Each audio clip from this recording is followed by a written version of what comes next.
¿Qué tal, amigas y amigos? En este pequeño video te voy a dar una introducción acerca de las sesiones de coaching como tal. Ya hablamos de lo que es el origen de la palabra coach, hablamos también de la relación que se da entre un coach y un coachee, y esa relación se da a través de un proceso conversacional, a través precisamente de lo que denominamos sesiones de coaching. Es un proceso íntimo, un proceso conversacional que se da entre un coach y un cliente o coachee.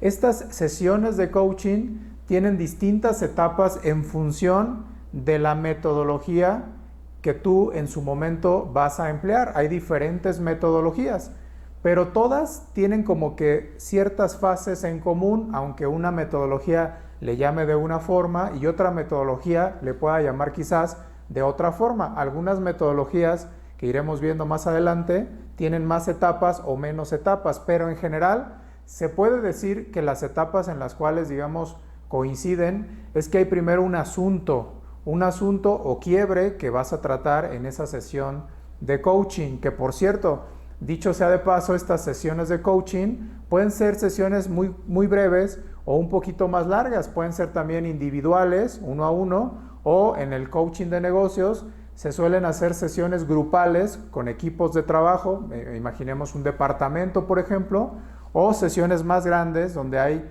pues ya equipos completos o áreas completas en las cuales tú puedes desarrollar como tal la misma metodología con las mismas etapas. Entonces, la primera etapa es un asunto, el asunto de la sesión que se plantea. Hay un quiebre, le llaman por ejemplo en coaching ontológico, que es lo mismo.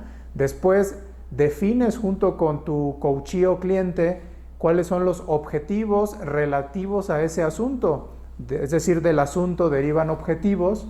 Después la otra etapa es analizar la realidad, la situación presente, el contexto que hay alrededor de ese asunto en el coachee. Después se diseña un plan de acción para pasar de esa realidad, de esa situación actual, a una situación deseada, con una serie de pasos, con una serie de acciones, y se aterrizan compromisos, un qué, un quién, un cuándo, de tal manera que el coachee pueda desarrollarlos a lo largo de un determinado tiempo.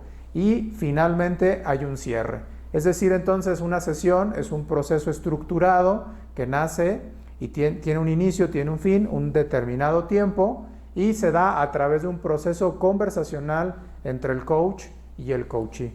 Dentro de esa sesión, el coach tiene distintos elementos, trabaja con distintos elementos y con distintas herramientas. Ahí va a identificar, por ejemplo, por mencionar algunas, creencias limitantes, va a trabajar temas de conexión, de rapport, va a identificar a través de una calibración y de una corporalidad cómo se está desempeñando, qué está sintiendo, qué está pensando el coachee para tener un entendimiento más claro de ese cliente o de ese coachee. Va a ver cuáles son las barreras o las interferencias que impiden que ese cliente esté logrando sus objetivos. Va a revisar todo un contexto y también va a haber aspectos, por ejemplo, de emocionalidad, en fin, entre otras cosas que iremos desarrollando a lo largo de este módulo. Te vas a dar cuenta cómo el coach tiene un kit de herramientas que va a ir utilizando dependiendo cada caso a lo largo de estas etapas. Entonces, las sesiones de coaching es ese proceso conversacional entre el coach y el coachee, donde sucede la magia, donde sucede el aporte de valor, donde se dan los aprendizajes, la transformación, en donde se da el cambio de hábitos, en donde las personas empiezan a pensar de una manera distinta, y es en donde tú vas a aplicar esa tecnología o esas tecnologías de inteligencia y de acción para ayudarle a esos coachees a que pasen de esa situación actual a una situación deseada.